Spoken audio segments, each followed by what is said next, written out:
Ya. ¿Ha hablado con el presidente después de esta decisión? El presidente sabe jugar muy bien ajedrez y mover muy bien sus fichas. El presidente sabe jugar muy bien ajedrez y mover muy bien sus fichas. Nunca me imaginé que me va a tocar un huracán. Nunca me imaginé que me iba a tocar un incendio donde murió un joven, Julián. Buenas, buenas para todos y todas. Gracias por estar de nuevo en este canal, analizando las noticias más importantes de Colombia y del mundo.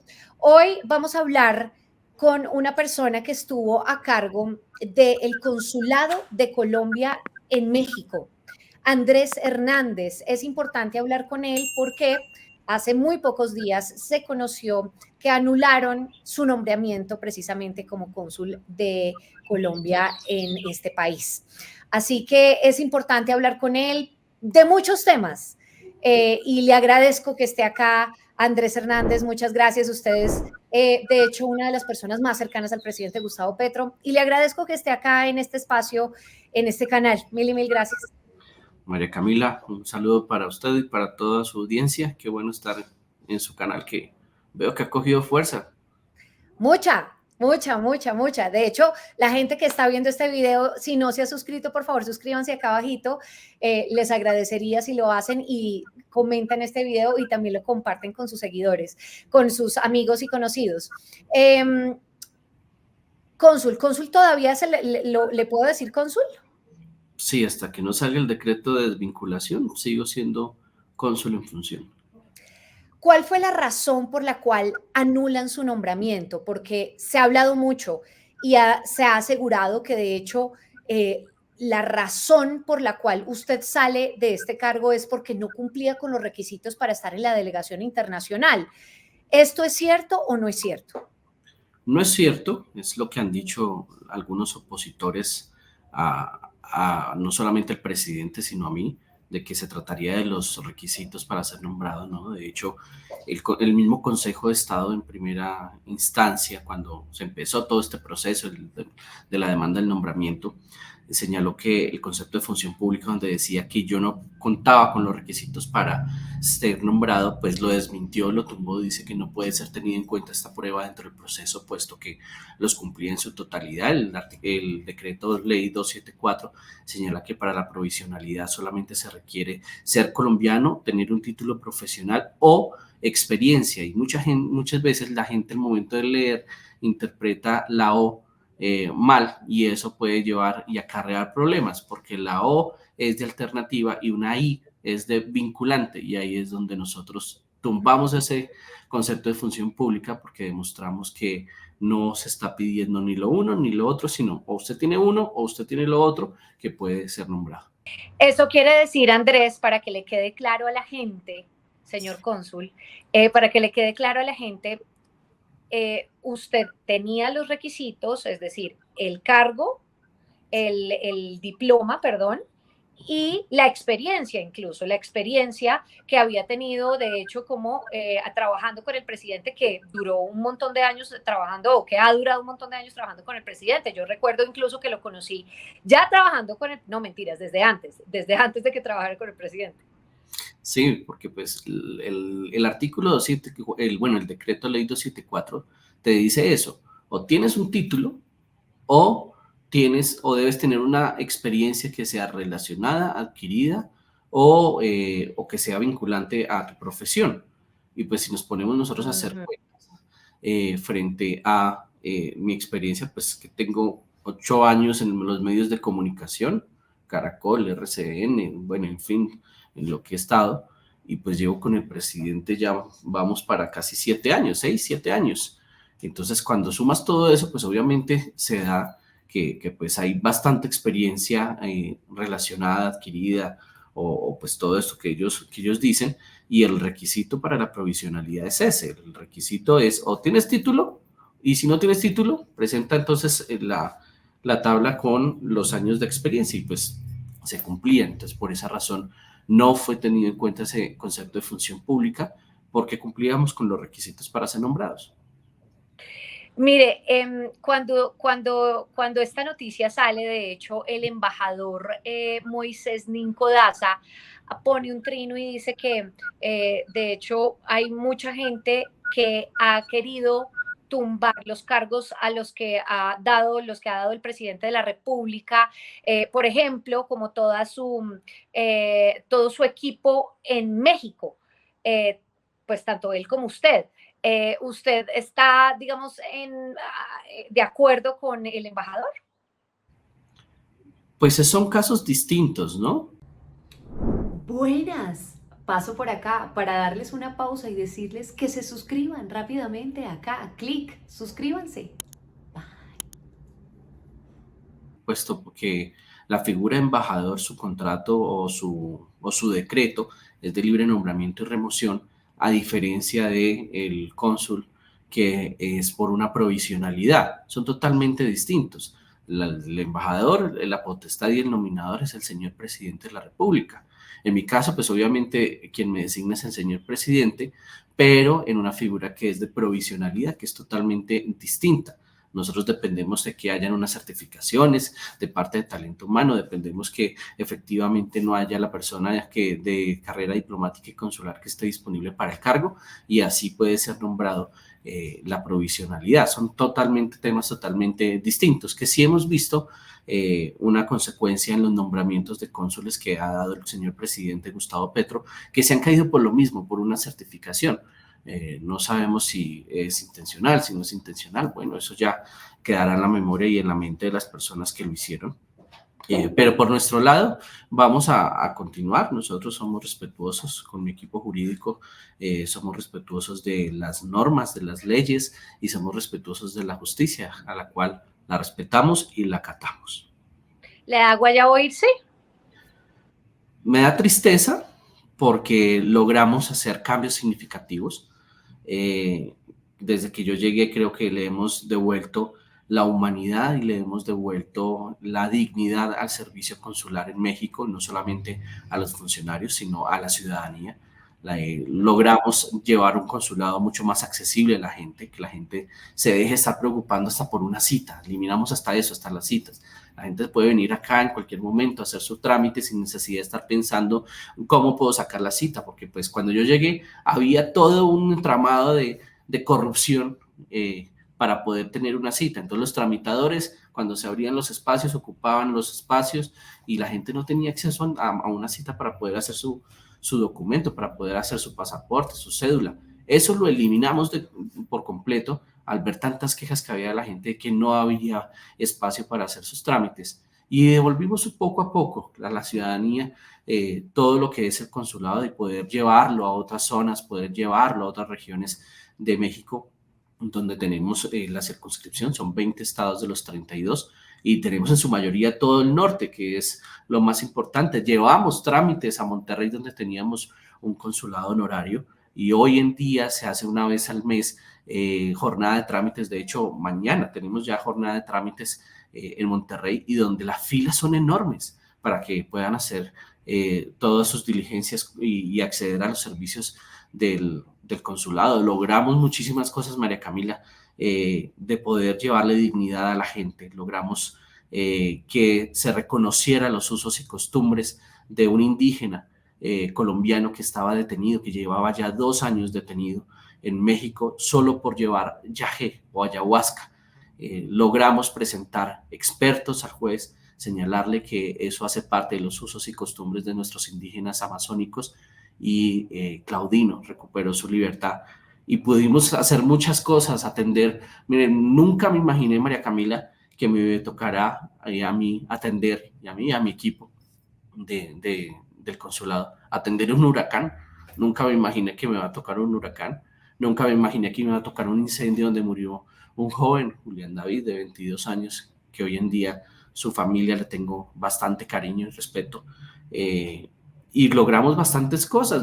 Pudimos nosotros abrir el consulado, volvernos un consulado referente, un consulado donde la gente sintió en verdad la ayuda y sintió al Estado colombiano presente en el rincón más lejano de la República Mexicana. Dentro de todo esto que hizo, yo recuerdo que apenas usted llegó, justamente había muchas denuncias de personas colombianas que llegaban al aeropuerto y que estaban al aeropuerto de México y que estaban denunciando maltratos por parte de la gente de migración. De repente personas que sí tenían la documentación, toda la documentación, y los deportaban de inmediato, los metían en un cuarto con difíciles condiciones, de hecho con condiciones no humanas, y lo vimos en distintos medios de comunicación, en la W, y atendimos varias de las denuncias. Usted llega y cómo se va con respecto a esas denuncias. Pues la prioridad que nos dio el presidente en su momento fue atender el tema migratorio. Eso lo pusimos como principal objetivo de parte del señor presidente, y tan pronto llegué, conocí las denuncias y lo primero que dije fue, nos vamos para el aeropuerto. Vamos a mirar cuál es la problemática en el aeropuerto, vamos a ver cuáles son las razones por las cuales las personas son inadmitidas. Logramos tener mayores controles, llegamos a tener mayor presencia del consulado en los aeropuertos, vigilando que se respeten los derechos humanos, vigilando de que haya una garantía en sus procesos a los colombianos que vienen a visitar a México, y logramos reducir esa brecha de inadmitidos que pues cuando yo llegué eran más de 2.000 inadmitidos. Logramos bajarlo a lo más mínimo que lo logramos bajar fue a menos de 500 inadmitidos. Y las personas que eran inadmitidas, cuando ya logramos bajar toda esta curva, eran personas que quizá tenían alertas migratorias, quizá no traían la documentación en regla, y eso nos generó un buen trabajo, que lo fue reconocido no solamente por la Cancillería colombiana, sino también por la misma Cancillería mexicana. Recuerdo tanto que el canciller mexicano Ebrard salió y reconoció públicamente la labor que veníamos haciendo de parte del consulado, tanto así que le dijo en una visita a Álvaro Leiva, el ministro, le señaló que de dónde nos me habían sacado, porque pues estamos haciendo la tarea que ningún otro cónsul había hecho. Y bueno, y se generó toda esta buena relación con migración y con las autoridades, y logramos de cierta forma controlar las inadmisiones. Ahora tenemos un problema, y es que se han incrementado por otro problema enorme que tenemos, y son el incremento de los flujos migratorios que van hacia el norte, y eso nos ha llevado a alertar un poco a la gente, a las autoridades, por frente a, diría yo, una especie de tráfico de migrantes por medio de algunas agencias fachadas, agencias de viajes que lo que están haciendo es engañando a la gente con los viajes a México, o simplemente ya eso se volvió una cadena de tráfico de migrantes que preocupa bastante, porque se pone en riesgo la vida y la integridad de las personas que van a migrar. Migrar es un derecho, las formas en las que se hacen es lo que comete la irregularidad. Muy, muy duro esto que le ha pasado a varios colombianos, y que incluso, pues, de hecho, sí tienen su documentación y que de repente, pues, no los tratan tan bien. Y también muy duro para la gente que le toca migrar, no por una decisión, sino porque le toca de verdad, porque no tienen las condiciones para vivir y las garantías para vivir en su país. Andrés, antes de ir cerrando, si usted hizo todo bien, si usted tenía los documentos, si usted tenía la experiencia, ¿por qué el alto tribunal toma esta decisión para que la gente lo entienda? Porque no mucha gente lo está entendiendo, como, bueno, ¿pero qué pasó? Eh, eh, eh, de repente había una persona, se tenía un perfil de un aspirante que estaba operando por ese mismo cargo al mismo tiempo que usted. Sí, lo que encontró el Consejo de Estado es que había una persona de carrera diplomática y consular que estaba disponible. Es decir, la persona ya tenía un destino, solamente Sí. que había pedido unas prórrogas, pidió creo que hasta 3 prórrogas para poder posesionarse, porque creo que lo último que entendí es que no había podido viajar bueno, por circunstancias personales, y pidió la prórroga para posesionarse más adelante. Pero pues al no haberse posesionado, se depende, digo yo, se insinúa que aún está en disponibilidad para acceder a otro cargo, si no hay esa posesión. Eso es lo que indica el Consejo de Estado, de que la persona aún no se había posesionado en el cargo en el cual la habían enviado en su alternación, y por lo cual aún seguía disponible para asumir cualquier otro cargo, en este Ya. caso, pues ser cónsul en México. Ya. ¿Ha hablado con el presidente después de esta decisión? Hablé el día que salió, dialogué, nos escribimos sobre esto. Vi que él se pronunció en Colombia y creo que esto fue un respaldo total. Yo siempre he visto en el señor presidente un respaldo no solamente de años de trabajo, sino de la confianza y la lealtad que siempre él ha recibido de mi lado. Y bueno, pues vi todos los pronunciamientos que hizo, no solamente en su cuenta X, sino en plaza pública, y eso demuestra el respaldo que siempre hemos tenido de parte del señor presidente. Y de ese respaldo, ¿ya hablaron también de pronto de su próximo cargo dentro del No, gobierno nacional? no, aún no. De hecho, yo voy la otra semana a Colombia. Espero poderme reunir con el señor presidente, aunque sé que Semana Santa yo creo que querrá descansar. Pero no hay afán, no hay afán, María Camila. Yo lo que he aprendido es que al presidente o a Gustavo Petro en los años que llevo, no hay que acosarlo por algo. Él se toma sus tiempos, él se toma sus momentos para pensar y decidir. Y uno, entre todo esto, es un alfil de su tablero de ajedrez. Y el señor presidente sabe jugar muy bien ajedrez y mover muy bien sus fichas. Así que esperemos, hay que esperar. Antes de irnos, Andrés, señor cónsul, ¿se va siguen las rencillas con el embajador o ya eso ya está superado? Pues la labor y la relación es laboral y hasta ahí la dejamos. Hasta ahí la dejamos. Perfecto. Pues, señor Diría, cónsul, siguiente pregunta, señora periodista. señor cónsul, muchísimas gracias por haber estado en este canal. Gracias por su labor. Gracias por lo que alcanzó a hacer como cónsul en México desde Colombia y gracias por todo lo que alcanzó a hacer por los colombianos en Ciudad de México. Mil y mil gracias.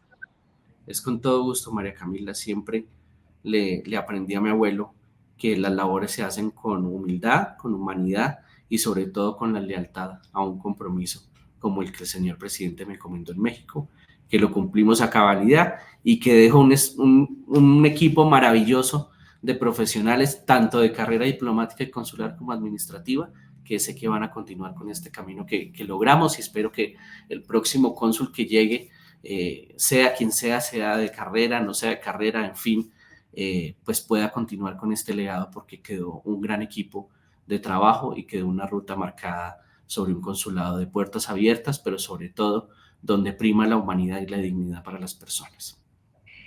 Es el cónsul de Colombia en México, ya saliente, Andrés Hernández. Muchas gracias por haber estado acá. Chao, chao. Nos vemos. Camila, cuídate. Mil y mil gracias a todos y a todas. Por favor, comenten esta entrevista acá abajito. Cuéntenme qué opinan sobre no solamente esta entrevista, sino también de la gestión del señor Andrés Hernández ahí en el consulado en México. Y cuéntenme qué opinan sobre todo esto que se ha generado. Mil y mil gracias. Por favor, suscríbanse si no se han suscrito y nos vemos en una siguiente oportunidad. Chao, chao.